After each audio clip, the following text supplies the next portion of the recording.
Bonsoir et heureux de vous retrouver pour ce nouveau 7-8 le journal. Voici les titres. Ils sont 7 candidats d'Europe Écologie Les Verts à briguer un siège de député dans les Yvelines. Nous ferons un point sur ces candidats qui tentent de s'imposer sur le territoire. On continue notre série de la semaine sur les différents sites yvelinois retenus pour la candidature de Paris au JO 2024. Aujourd'hui, gros plan sur le Vélodrome national de Saint-Quentin en Yvelines. Le complexe sportif pourrait accueillir les épreuves de cyclisme sur piste. Et puis, direction le Festival de Cannes où nous retrouverons 3 étudiants de l'Institut de l'image et du son d'Elancourt. Leur court-métrage Tout ce que j'ai a remporté un concours organisé par la société Europcar. Nous ferons aussi un point sur les acteurs de la région Île-de-France au festival. On débute ce journal avec de la politique et plus précisément la course législative. Vendredi dernier, Europe Écologie Les Verts a dévoilé ses candidats pour les 12 circonscriptions dans les Yvelines. Qui sont-ils et quels sont leurs axes de campagne? Réponse dans ce reportage, Camille Lambert. L'écologie, grande absente du débat présidentiel. Dans les Yvelines, 7 candidats d'Europe Écologie Les Verts feront entendre leur voix en faveur de l'environnement. Tous impliqués dans des associations locales ou en politique, comme Olivier Paréja. Élu municipal à Guyancourt et à l'agglomération de Saint-Quentin en Yvelines, il est candidat pour la première circonscription. Faire que chacun retrouve une place digne, donc avec le partage du temps de travail par exemple, avec le fait d'avoir un logement décent, le fait que la pollution en Île-de-France c'est quelque chose sur lequel il faut absolument travailler. Nous sommes dans des zones proches des zones agricoles, là aussi il y a quelque chose à faire. Préserver la ruralité, un des axes de campagne de Patricia Charton. Elle est candidate dans la 12e circonscription des Yvelines face à David Douillet. Une urbanisation à grand train qui vient manger les terres agricoles. On le voit sur Plaisir, on le voit aussi sur Poissy. On sait que le PSG a acheté les terres du Poncy par exemple. La ruralité est quelque chose de très important pour les gens qui sont venus habiter là. Autre enjeu pour le parti, la nomination de Nicolas Hulot au ministère de la Transition écologique. La présence d'Europe Écologie Les Verts à l'Assemblée permettrait d'appuyer ces projets. Une vision écologiste à l'Assemblée, c'est effectivement mettre l'accent sur un certain nombre de problématiques environnementales, mais c'est également mettre l'accent sur une certaine vision de l'économie, une vision de l'économie qui, à mon sens, est celle du futur, à savoir l'économie qualitative. Mais j'ai l'impression que, mis à part les écologistes, personne ne comprend cette nouvelle façon dont la société va s'orienter. Dans certaines circonscriptions, Europe Écologie Les Verts a fait des alliances avec les partis communistes et socialistes. C'est le cas dans les 2 et 3e circonscriptions avec Tanguy Ruellan et Nicolas Hu. Pour la 10e circonscription, David Jutier représentera l'écologie dans le fief de Jean-Frédéric Poisson. Dans la 11e, aucun candidat n'a été investi. À noter, une réunion publique autour de l'éducation est organisée ce soir à 20h30, salle du Vieux Marché à Juan-Josas, à l'initiative Jean-Noël Barrot, candidat de la République En Marche dans la 2e circonscription des Yvelines. Une autre réunion publique est à prévoir avec Didier Bécher, candidat lui aussi du parti d'Emmanuel Macron pour la première circonscription. C'est demain à 20h, 10 rue des Mouettes à Montigny-le-Bretonneux. On referme cette page politique. La fête des lauréats organisée par le réseau Entreprendre se déroulait le 17 mai dernier au Palais des Congrès à Versailles. Le but de l'événement, récompenser 20 jeunes pousses du monde de l'entreprise dans les Yvelines. Ils étaient 500 chefs d'entreprise pour mettre à l'honneur une vingtaine de lauréats. Le but de l'événement est de récompenser des jeunes entreprises et surtout de les mettre en lumière pour créer du lien. Une initiative que Daniel Herrero, parrain de l'événement et ancien joueur du rugby 15 de France, approuve. Le principe général du fonctionnement de ce club d'entreprise, c'est d'être ensemble entre des gens qui ont déjà de l'expérience, qui ont les rudesses du monde digérées, qui ont les capacités à ne pas baisser les yeux dans les tempêtes. Tu vois, ces gens-là, ils tendent la main et ils créent du lien. Alors créer du lien, après le lien, il a différentes intensités, il a différentes chaleurs. Et c'est pour cette raison que la société EDTS, une société d'ingénierie automobile, a décidé de faire partie du réseau Entreprendre. Basée à Trappes et créée il y a 1 an, l'entreprise a besoin de tisser des liens avec le monde de l'entreprise pour s'imposer sur le bassin. Dans un premier temps, c'était effectivement que financier.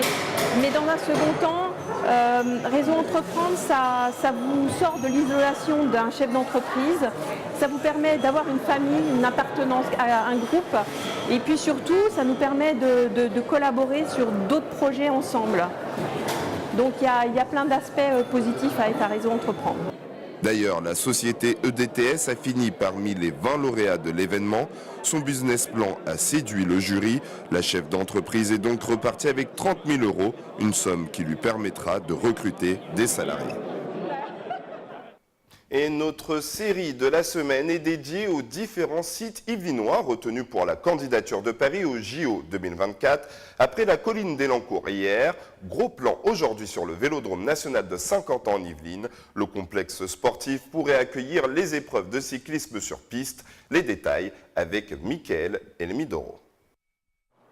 Le Vélodrome national de Saint-Quentin en Yvelines est déjà prêt à accueillir les Jeux Olympiques, seul projet francilien à avoir survécu à la candidature de Paris 2012. La structure a officiellement été inaugurée en janvier 2014. Depuis cette date, le site s'est rodé en organisant les championnats du monde de cyclisme sur piste en 2015 et les championnats d'Europe l'année suivante, une expérience qui a impressionné le CIO pendant son passage. Bien sûr, ça lève le doute sur toutes les interrogations qu'on pourrait avoir.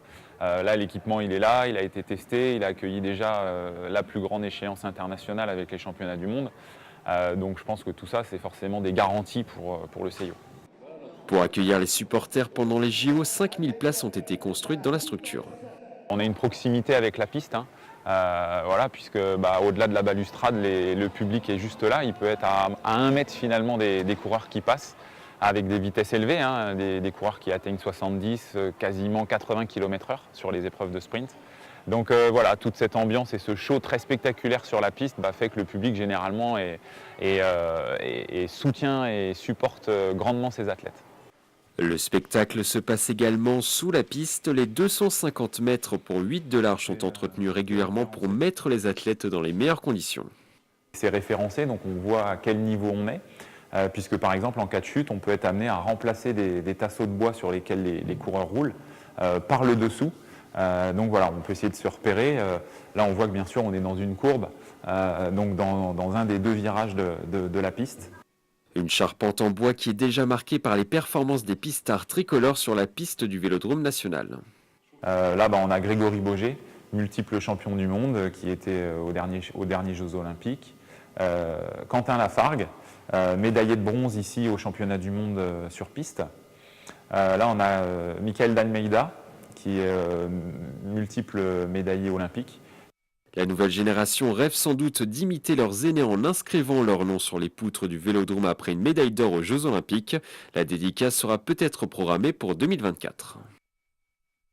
On prend à présent la direction du Festival de Cannes. Les festivités ont débuté la semaine dernière et ont vu défiler plusieurs stars du 7e art. Et parmi elles, la région Île-de-France. Elle soutient 14 films sélectionnés. Camille Lambert. Les vrais acteurs, moi je trouve ça con. Je les méprise. C'est vrai, vous leur dites de pleurer, ils pleurent. Vous leur dites de rire, ils rient. Vous leur dites de marcher à 4 pattes, ils le font. Enfin, je trouve ça grotesque. Louis Garrel dans la peau de Jean-Luc Godard, monstre du cinéma français, un biopic attendu sur la Croisette. En compétition officielle au Festival de Cannes, il fait partie des 14 films soutenus par la région Île-de-France. Et c'est même l'aide la plus importante, 445 000 €. L'Île-de-France fait aussi la part belle aux documentaires, pas moins de 7 financés en 2016, dont celui de Raymond Depardon. 12 jours traite des personnes hospitalisées en psychiatrie. Il est présenté à Cannes en sélection officielle. L'an dernier, la région a dédié un budget de 20 millions d'euros au cinéma et à l'audiovisuel. Un investissement récompensé à Cannes en 2016 avec le prix Caméra d'Or pour Divine. Les mecs, c'est comme les chiens. S'ils sentent que t'as peur, ils te bouffent. Et toi, t'as souvent l'air d'avoir peur.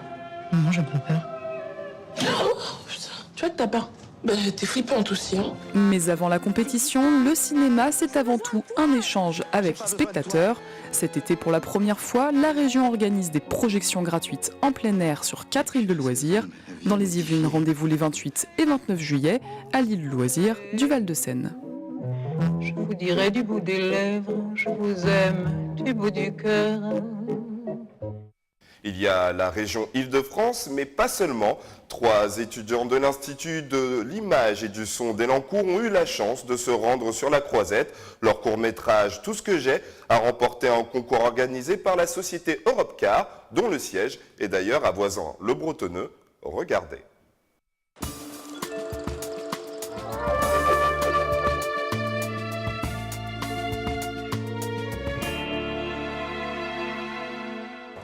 Je vous donne tout ce que j'ai.